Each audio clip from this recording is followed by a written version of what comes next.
Namaskar, Jai Hind, Jai Bharat, and welcome to Dev Talks. This is Aadi Achint. I have with me Lieutenant General Mohinder Puri, who has written this wonderful book, The Kargil War Recapturing the Heights. Now, guys, I know you guys pretty much know the stories of Kargil and this and that, but there are certain things which you will not know, which is always there. And this book is, to me, one of the best accounts of the Kargil War that I've read, and I've read multiple of them. This is one of the best accounts that I've read. And sir, I must congratulate you for actually putting it across. And as I was telling you offline, that one of the biggest advantages of this book is it has maps. Yes, So guys, it is very important to learn the battles with the maps. Firstly, sir, namaskar, welcome to the show. thank you very much. It's a pleasure being on your show. Thank you, sir. Sir, let me just ask you this, and before we get into uh, anything else, why did you choose to write this book when there are so many other accounts that were there? What did you think that you wanted to add from this book? If actually I wrote the first edition of this book about 15 years back, which was Turning the Tide, Kargil Turning the Tide. And I've modified it, 25 years later as to what has happened. So, since I was right in the thick of the war, I thought it very appropriate to pen down my experience and pass it on to the next generation as to how perhaps they could pick up some lessons from the type of operations which we went through, the type of enemy we were confronting, the political environment at that point of time, and these issues.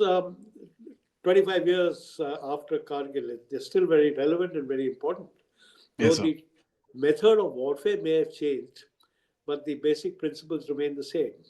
So, ladies and gentlemen, Sir was right in the thick of it. He was a major general then, and he was in the Mashko sector, where there was a lot of action as well. So, please, sir, I want you to kind of help us understand, just to open the conversation. This war, as per se, has a lot of accounts as we were discussing right now, and you've said that there is a certain different angle that you wanted to bring about.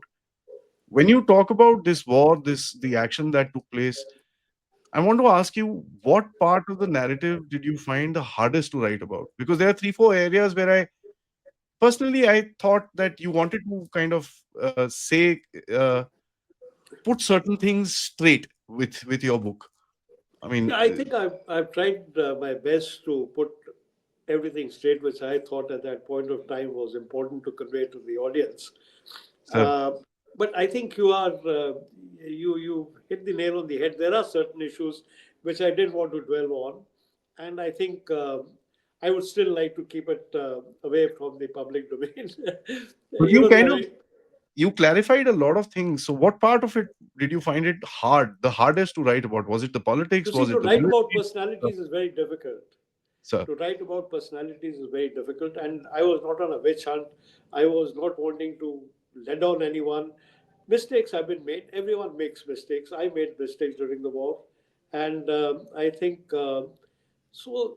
As long as we learned the lessons, as long as we came out victorious, I think that is what matters most, and it that does. is what is more important than you know talking about the negatives of the war.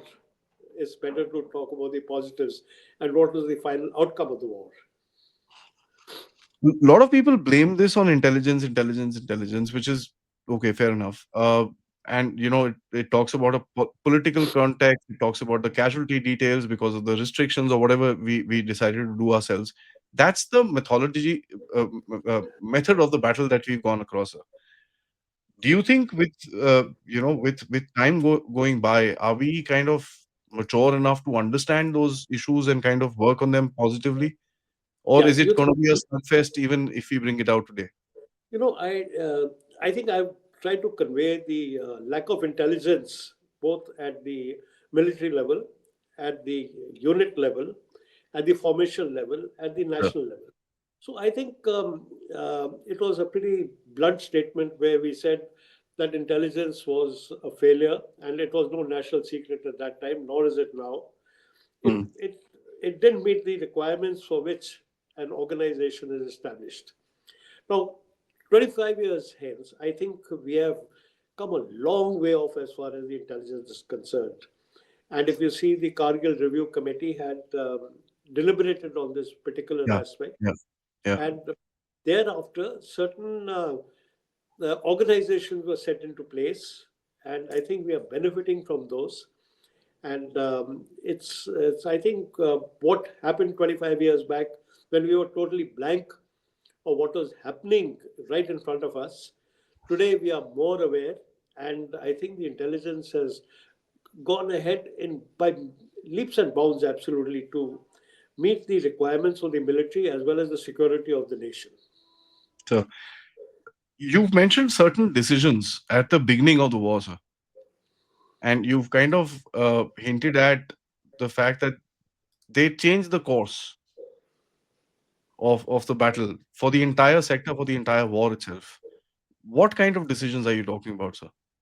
I the first one was, if you notice that the enemy had come very close to the national highway.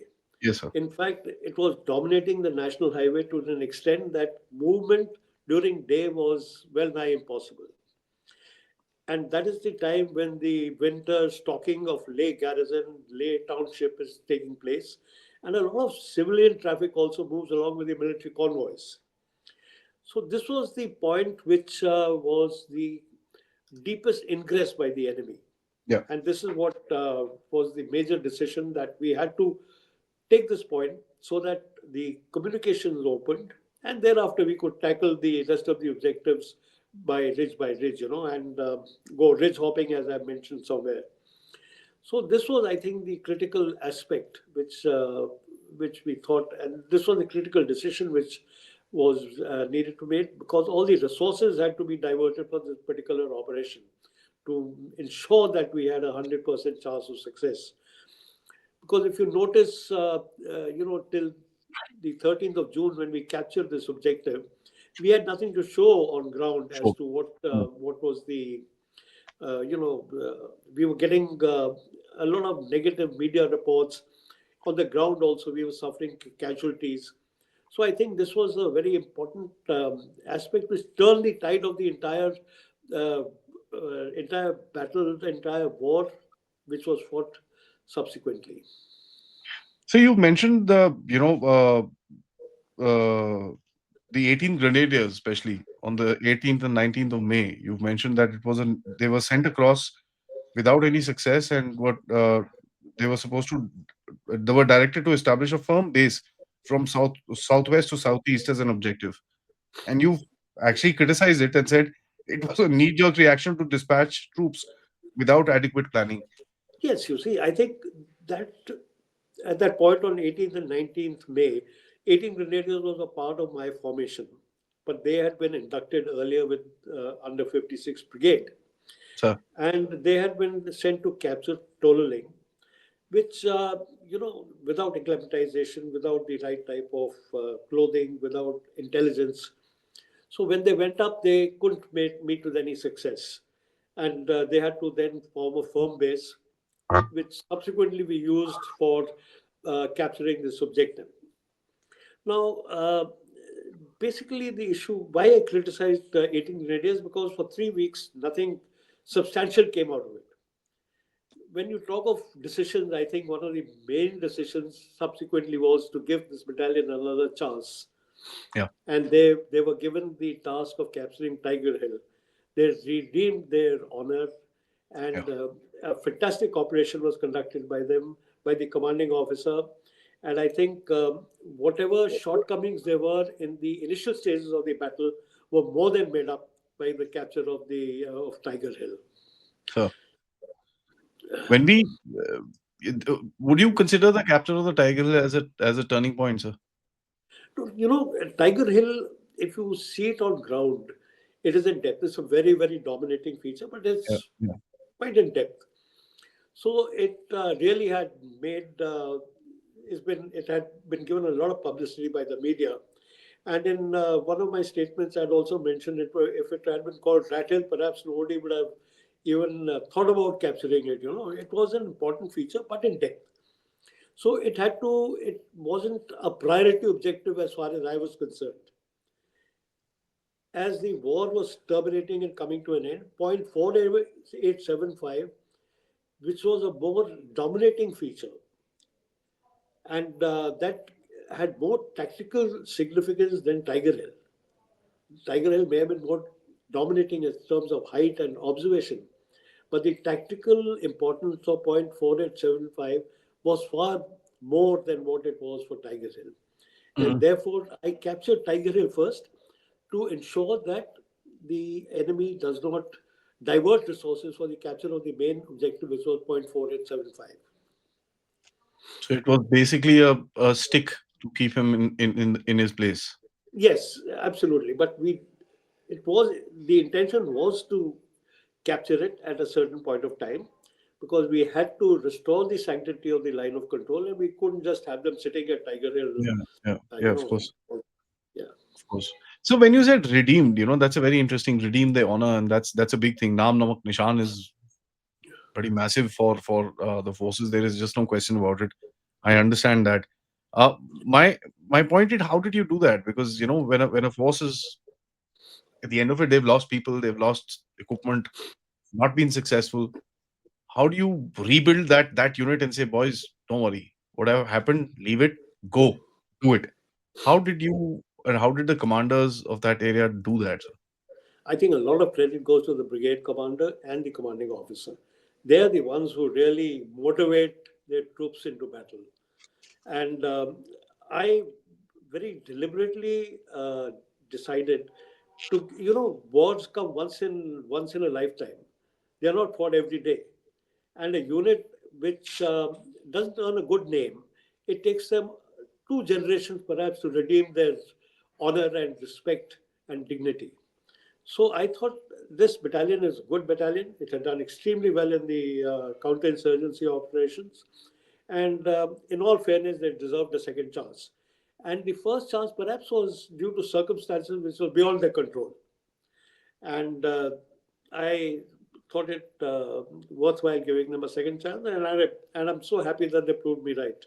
They did a commendable piece of work. And kudos to the brigade commander and the commanding officer for having achieved the objective.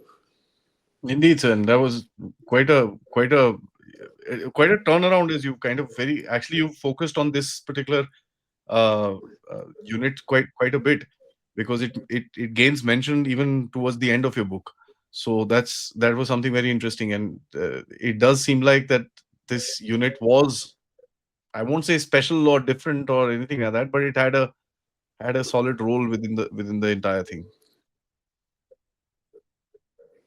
Yes, towards, you see, this was the last objective, the last major objective which 18 Grenadiers had.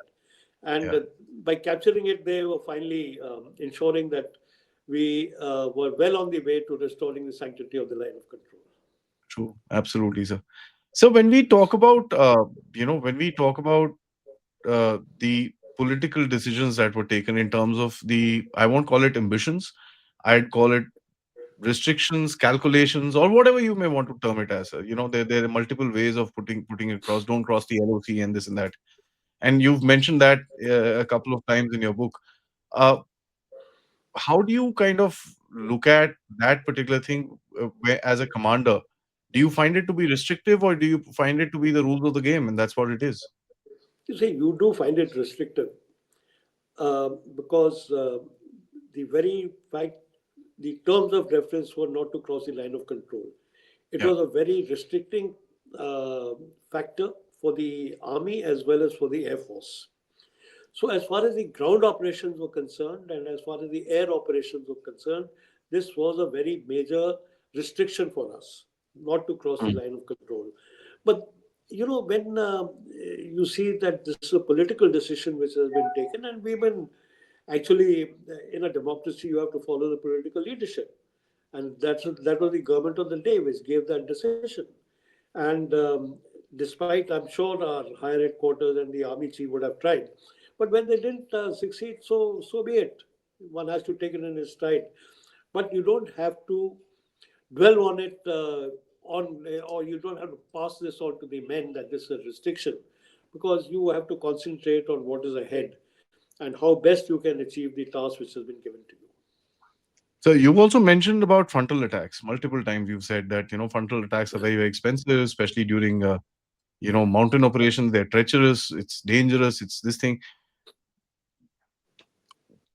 What I mean, it's. I've never worn a uniform, or nor do I claim to be any sort of expert on the field. But how do you kind of deal with something like that, sir?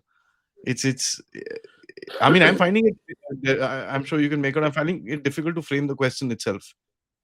Uh, You know, by and large, what happens in the mountains, the approaches are along the spur lines or the ridge lines. yeah, And where you don't have that opportunity, you have to attack frontally. Now, just imagine the enemy sitting on a height, and a very dominating height in high altitudes, extreme high altitudes. You have to negotiate the heights till you reach the top. You have to, negotiate the gradient till you reach the top.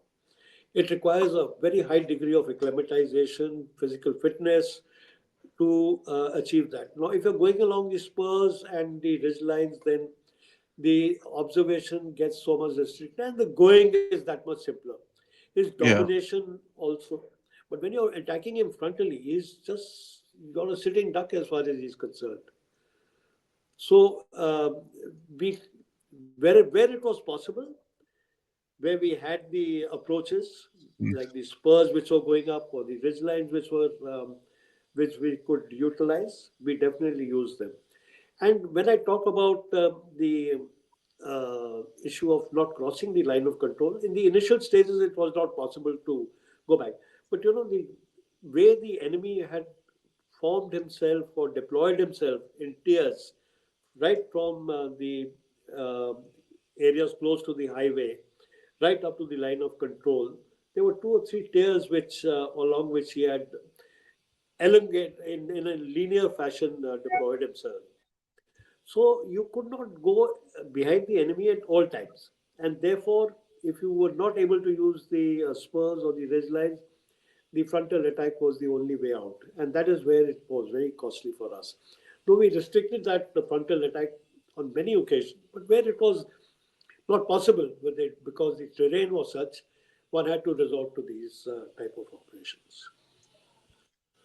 that it's where you have when you talk about Pakistan, sir. I mean, people who operated in that region, people who know Pakistan and this and that, how they operate, how they structure themselves, and this and that. You've mentioned certain things about the NLI. You've mentioned how they were dug in and how they were kind of set up in that area. What do you think? Was that a surprise to us? Was that a known that this is their their way that they will do things? How did we kind of figure out what their vulnerabilities were, and how did we exploit something like that, sir?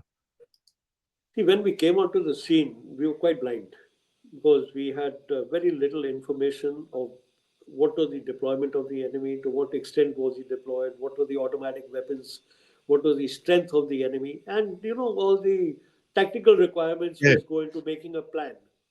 We were uh, not completely aware of this type of deployment. Mhm. So one has to then work out on the deployment and then go ahead with the type of operation which you're planning. Correct. It's it's quite a difficult this thing. But in your opinion, sir, were they well? They were the initial batch of it when you faced them. They were well equipped. Yeah, you're talking about the NLI. The NLI, they were not in deliberate defenses. Deliberate defenses means they have a proper defense, the bunkers and proper cemented concrete bunkers. Here, they were sangars, which were with stone Yeah. walls and covered on with stone on top and all. The roofing was covered with thick stones, slabs of stones, and to that extent, there it was not a deliberate defense where mines were laid, in a tactical fashion. Here, the mines were laid just strewn across in front of their defenses, haphazard type of laying of the mines. There were no wire obstacles like you have in a deliberate defense. But I must say that it is wrong to underestimate the enemy. The NLI, the later on the frontier force which came there, they were very professional people. They fought well. The only flaw which they had, perhaps, was their leadership was poor. Man to man, they were good. I mean, not. I'll give them all the credit for fighting a good pitched battle. They never, but their leadership was something which didn't come up to the mark. So you write about mountain warfare as a different doctrine. Did we change our doctrine post this battle? Yes, we have. You see, earlier we were fighting though we were deployed in the glacier, but that was a defensive deployment. Here we were going into attack in an Mm. offensive operation. So the lessons which were learned from Kargil, they a lot of them have been applied to the on the ground where the formations are deployed in these extreme high altitude areas. So definitely, I think the right lessons have been brought out and So have been implemented to a large extent. I won't go into too much of the tactical details because I really don't want people to read the book and get that from it. But I'm going to ask you a couple of personal questions, if you don't mind, sir. You know, Please. which particular assault kind of touched you personally that you remember even today? You know, every man has its solitude, and when you in that solitude, you always remember certain things. So is there a battle that comes to your mind? You see, I think all battles, because the type of casualties we had were more or less the same in all the operations which were conducted by the battalions. The one which stands out is obviously the one which gives you the first success. Because for a long time we had, there was, like I mentioned, there was nothing to write home about. And my division came across and assumed the operational responsibility on 1st of June.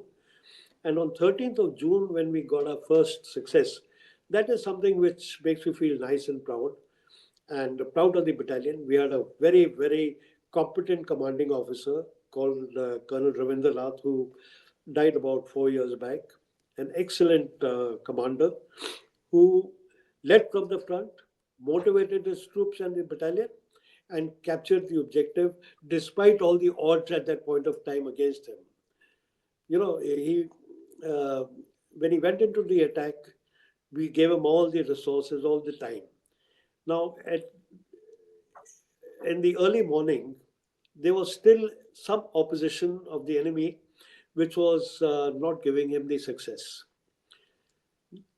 He waited for the right opportunity. He saw a weakness in the defenses, and he did a spontaneous attack with troops to overcome the enemy. And thereby, during the daytime, at about 7 o'clock in the morning, he finally managed to capture this objective. I think it was, Hmm. exploiting the weakness of the enemy and appreciating that he may have casualties, but he yet went forcefully into the attack to ensure that the objective was captured. He was a very good commanding officer. Not that the other commanding officers didn't fare well. All of them, without exception, I think, fared well. They did exceptionally well, and all were well rewarded with the Veer Chakra.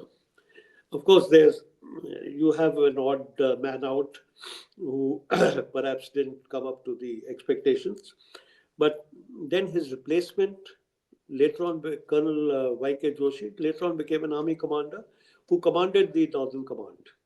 So, leadership at the junior level, at the middle level, is very important to ensure that the task which you've given is well understood, and you have to give them the resources, and I think they uh, performed commendably. So Hmm. I think all the battles, I wouldn't like to single out one particular battle. All the battles had their importance, and all. I mean, if I think about them, all come into my mind at the same time, more or less. So, acts of bravery in your sector were too many. I mean, anyone that you would like in all these years, you wish that this one boy could have, or one soldier could have been kind of highlighted a little more. Yeah, Of course, three Paramveer Chakras are very rare, Uh, yeah. sort of a, That's why I said warrior. there are very many, sir. Yeah, and Vikram Batra from this boy from 13 Jackriff and Subedar Major Sanjay Kumar both did exceptionally well. Yogendra Singh from 18 Grenadiers, we were talking of 18 Grenadiers, and see what they achieved in the end when they captured Tiger Hill. Yogendra Singh Yadav was given the Paramveer Chakra. Hmm. So these three stand out. But I must mention over here, there are a lot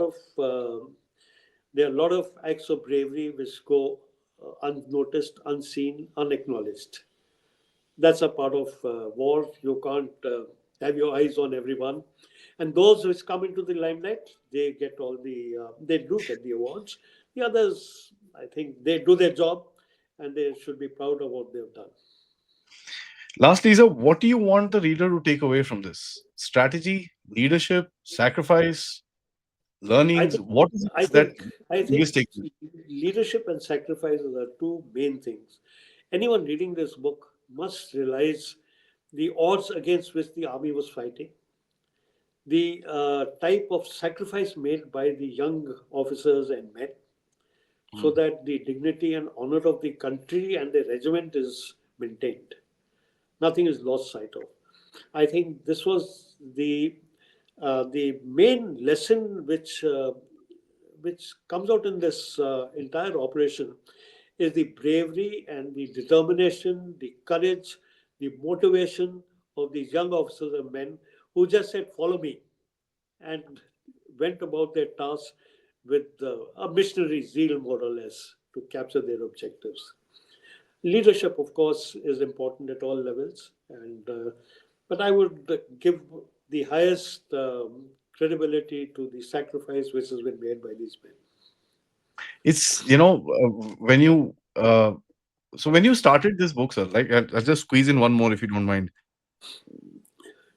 When you started this book, what was your objective, sir? To put out the rumors, to put out this thing, or to actually have uh, uh, a hard conversation about what happened? See, I think when I wrote the book, I I wrote it since I was fully involved with the operation in the Yes, sir.